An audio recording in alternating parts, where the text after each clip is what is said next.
all of y'all do, because we do understand that it is a voluntary position that y'all do, and y'all have put in numerous hours. What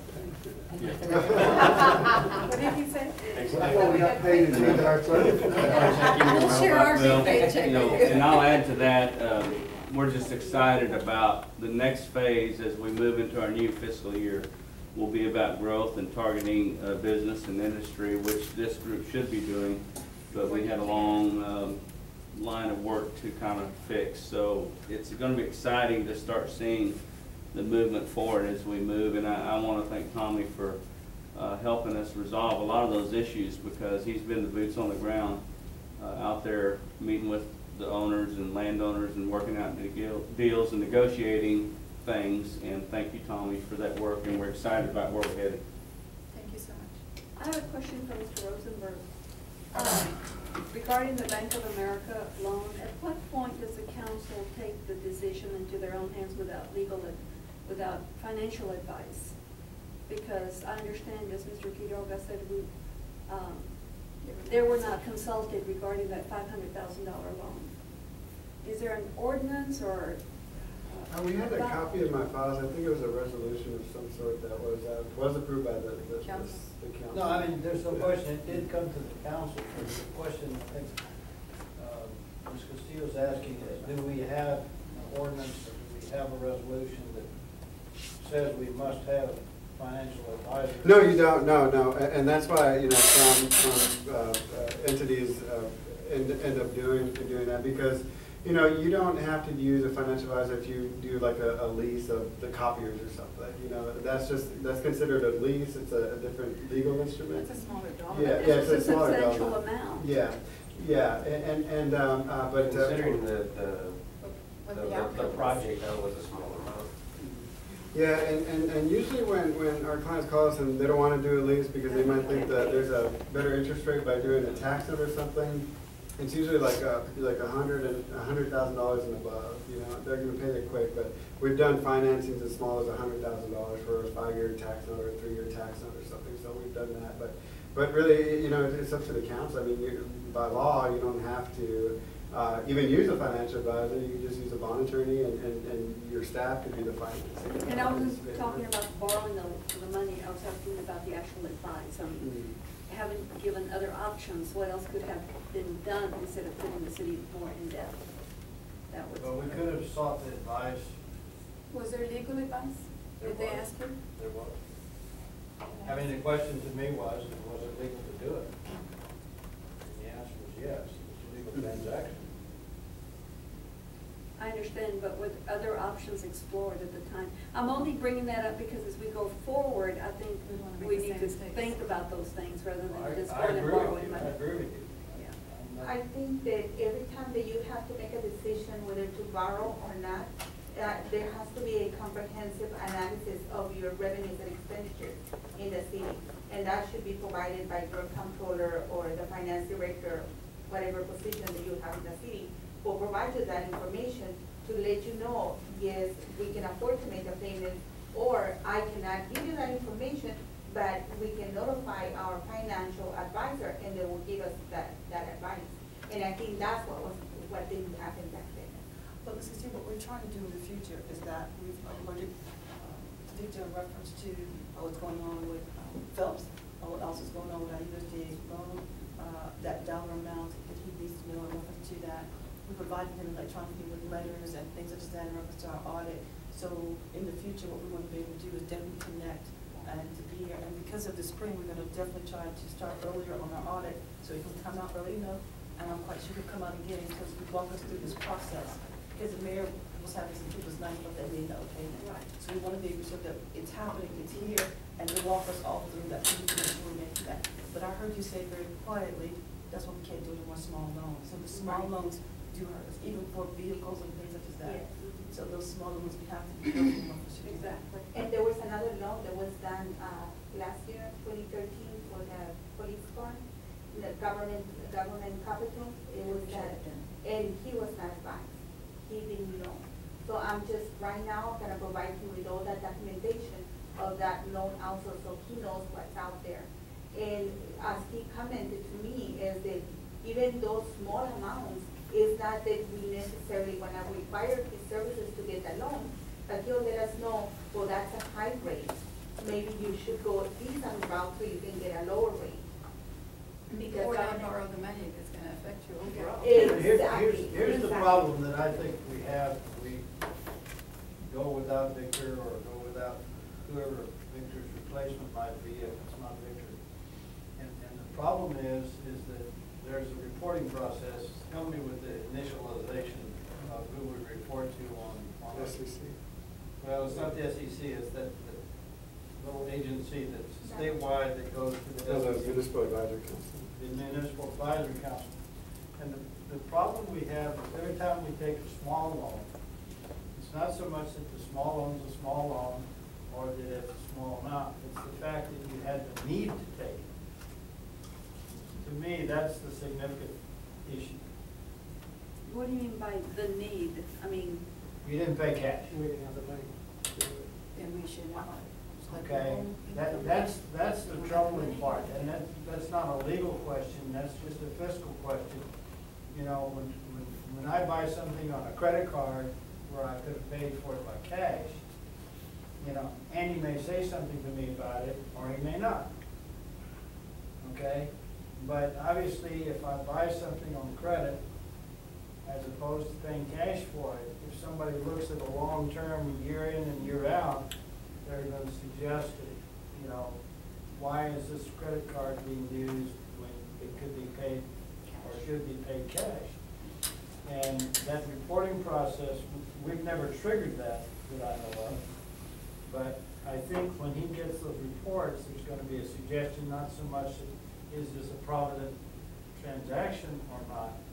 The question is going to be, is it a provident transaction to do on credit?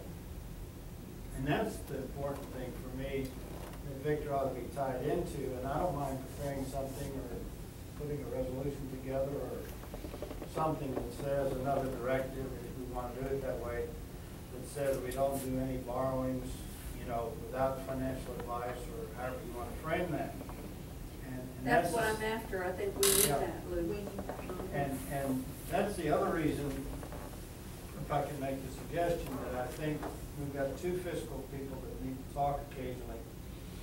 And you may not want to talk to him, and he may not want to talk to you, but I'd like to see you and Raul occasionally talk, because we're using Raul Gonzalez on our USDA loans and the rates.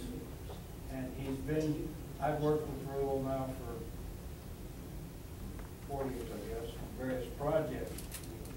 And he works for a nonprofit corporation that USDA funds for the very purpose of providing fiscal advice, usually to rural water systems, but not always. And he's got a certain process of projecting income, outgo, revenue, et cetera, that makes USDA happy and feel warm and fuzzy and helps us get the loans. But I don't know how closely, and I've never known how closely that conforms to the kind of process you use. Yeah. And I'd be more comfortable if those two people also have an obligation, not obligation, but have an occasion. Yeah, absolutely. Two things. Number one, we have to be careful with that USD loan when that occurs or if it goes through. I know we're hoping there's a grant component to it, and that's why people are attracted to USD loans. It's not going to be a big grant. Okay, well, yeah, usually it's not. Get Lately it that- hasn't been. Get that off Yeah. the books. Yeah, but again, we're going back to bank qualified. How much have we borrowed in 1 year? So we have to be cognizant of when, you know, that hits and when that's, I know the good thing is that USDA is working with the federal government, so it's going to take a long time. And so hopefully it won't be before we do have to do this restructuring. So that's one thing. The other thing about, you know, possibly, you know, usually when folks see us, it's because they're doing a new financing or they're doing a refinancing. Usually, you know, there's, you know, people don't want to hear from us after that. But what some clients do have, and what might help your credit position, we could help you with this, is that some government entities have what we call a debt policy. And what that is just as a city, by way of, you know, resolution or something, they adopt a debt policy. And all it is it's just showing the rating agency and potential future bond investors that you set constraints as to how much you borrow or what you borrow for and things like that. As Yeah. a percent of revenue? Or it did, you know, percent, dollar amount, you know, type of financing. I have some clients that say, you know, we're only gonna do fixed rate because there's some folks are out there doing variable rate, which we don't agree with. Something to add into the turnover plan, basically?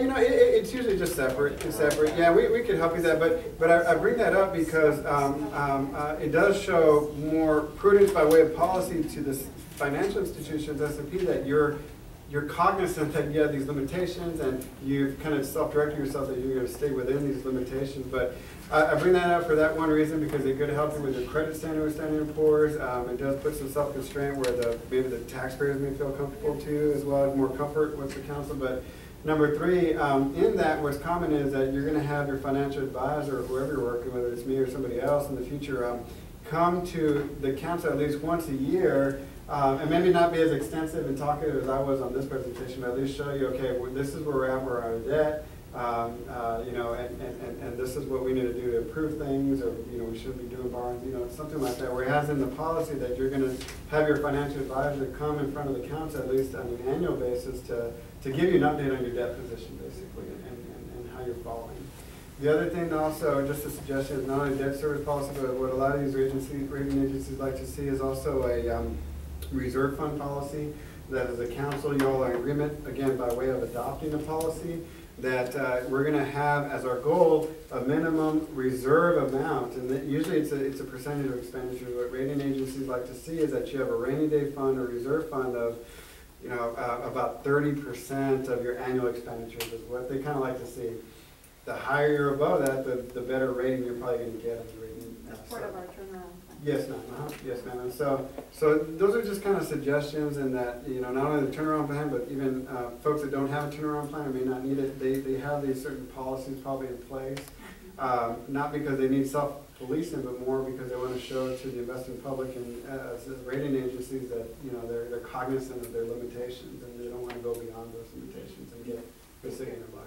Where can I get a policy, a debt policy example? What We have them. Oh, you have it? Yeah, we Oh, help I develop have to them. go to Mac. No, we Oh, have okay. examples Can you of forward it, me yeah. one? Yeah, and some have teeth on it, and some don't. It just depends how much teeth you want in that policy. Well, the USDA actually has that in their loan agreement. Oh, okay. They require 6 months of Reserves. reserves. Banks do too. Banks do too. Yeah. That's right. Honey, You're required to get by when next year can we see our first year results? by when next year, by Your the, goal. rephrase that again? By when are you gonna have our first year out of our arrangement plan that we have the insolvency? That we Okay, take care of I'm the insolvency planning and to, then 3 years reserves.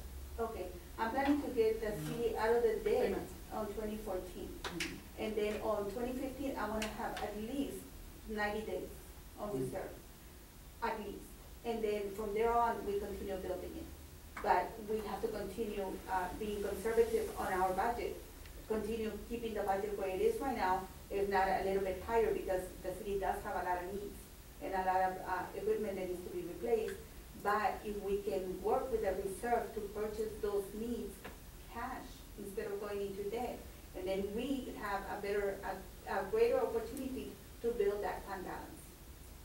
So We're gonna hopefully do within this, 3 years, the most after 2014, I foresee that we're gonna be in a good financial situation. So then from here, asking for us to purchase you something that's not essential, you're not getting. That may not be sufficient for the restructuring in 2016. No, it's gonna right? be late. Yeah, and you know, based on the timing and the payments are scheduled, that's kind of what we have to work with. So we're gonna have to work around it. Okay, if there's no other questions, I hereby adjourn this meeting at 8:03.